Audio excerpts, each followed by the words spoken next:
morning, everyone. Myself, Vineetha Mendonca from the Department of Hospitality Science of Milagros College. I'm here today to talk on a topic called this training and the steps of training. First of all, we need to understand what is training. Now, this word is it's not a new word. It's a very familiar word. We all have heard about it. Training is nothing but you're educating or informing people about something to do something. Now, for example, I will be explaining you this with an example. For example, you are going into a company. You are hired as an employee. Now you have to start your job from today. So in order to start your job from today, at least up to 2 to 3 months, you will be trained for the work that you're going to do. It is not that you get hired and you start working right from the day you join. It is not going to happen that way. It is a basic steps you need to, or one individual need to understand when they perform a job. So, a training is nothing but the task or the measures or whatever the safety, security things or whatever points they have to keep in mind to do their job. The training process comprises of a series of steps that need to be followed systematically to have an efficient training program. The training is a systematic activity performed to modify the skills, attitudes, and the behavior of an employee to perform a particular job. So, as I said, in order to perform one particular job, we need to be trained in that job. So, let's now get into the steps of training. Majorly, there are 4 steps of training. The first one is prepare to train. Now, the first step in the training process is to assess the need for the training the employees. For example, if at all me being the lecturer, if I have to talk on any topic about any subject or any matter, I have to first know why am I going to take that subject? What is it all about? Why do I have to need to train? How do I need to train? How long do I need to train? So these are the points that I have to prepare for myself before I start the training. At the same time, in a company, if a person have to train for people, that means the trainer has to go through what he have to train. He has to understand the points. He have to understand the consequences. He have to know which method he is going to train. How long is he going to train? Where is he going to train? Is it in the office? Is it in other premises, off the premise, or anything it might be? So it is important for a person to prepare himself before he gives any training because nobody is so perfect in this world. There might be some things if you do not get prepared and you may miss out. Might be those are important points, might be. So in order to make sure you do not forget anything and you give the training in a very efficient manner to the trainees, it is very much necessary that we have to prepare ourselves before we give training. Now, it's just a part of a trainer. Now, imagine the part of the trainees also.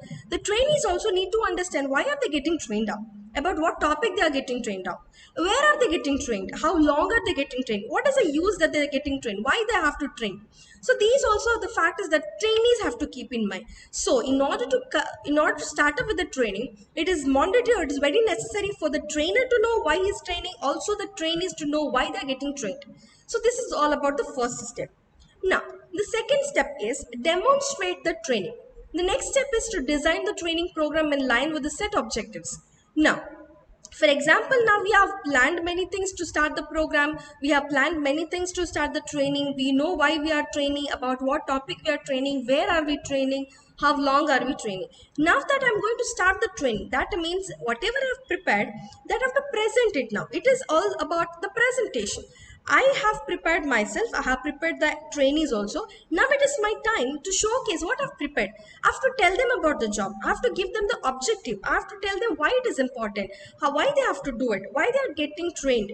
They have to know why they are getting trained and why should they getting be trained. So these are the major concepts that we have been talking about demonstrating the training. That means whatever we have prepared, I am going to demonstrate, or I would say I'm going to give the presentation about what they're going to do, because it is not just I go and speak, or it is not just a PPT I show, it is not just I go do some action and tell them.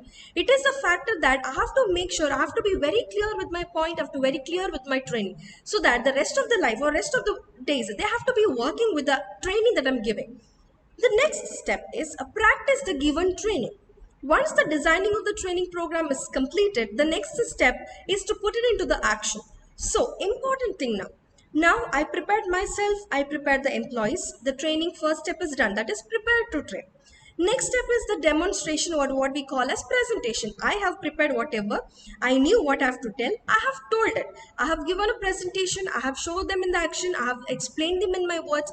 I've done anything and everything my best to to show them what is my point or what I was trying to tell them. So I have already told them. Now the third important session or third important steps of the training is practice the given training.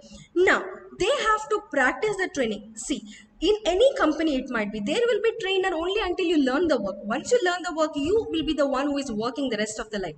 So my work was to prepare myself and to give the presentation, which I have done. So it is now the duty of the trainees to understand the training given, to calculate it in a real systematic, or imagine it in a systematic way, put it together into an action. So practice the training is nothing but whatever training you are done theoretically, you are going to put it in the action. That means you're going to do it in a practical way. You're showcasing your talents there. Your skills are utilized, your energy, your way of doing the work, everything is portrayed there. So it is the duty of a trainer to give the best training. But once the training is given, it is a duty or the responsibility of the trainees to pick it up the training and use it in a, or utilize in a best manner. So this is all about the third step. And the last step is a follow up. Now, I gave the training, they understood, they started working. Now, there should be something called as follow up. After the training is done, the employees are asked to give their feedback on the training session and whether they felt useful or no. For example, if I, being a trainer, if I've come here, I gave the training, I saw you practicing, I should be knowing how well did I train you up? How did it go? Did you all be useful with that? Did it, or is it useful to you in the future at least? Was it fruitful? Was it good enough? You have to give me a feedback. Now it is the feedback is not only from the trainees that they give to the trainer. It is also me, the trainer, who gives them the feedback. I also have to give them the feedback based on the practice they did. I gave them the training, they practiced the training. That means they have put it in the action. They practically have done the work there.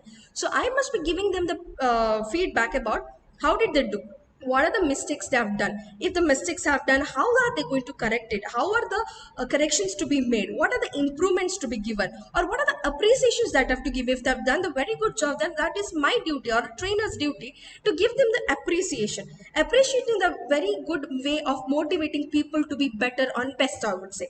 So these are basically the 4 steps of training. So we'll go into one more time. That is steps of training. So training is nothing but you are informing the people about a job position, what they have to do in that job position.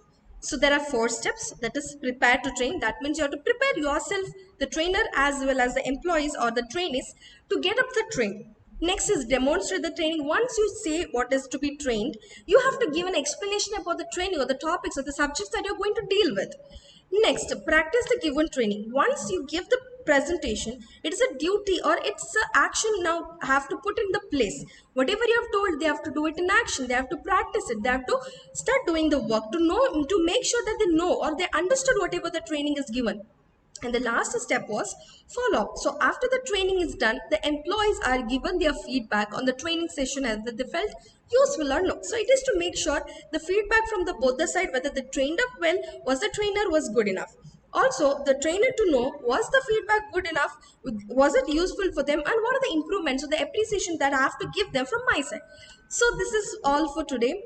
Thank you so much and have a great day.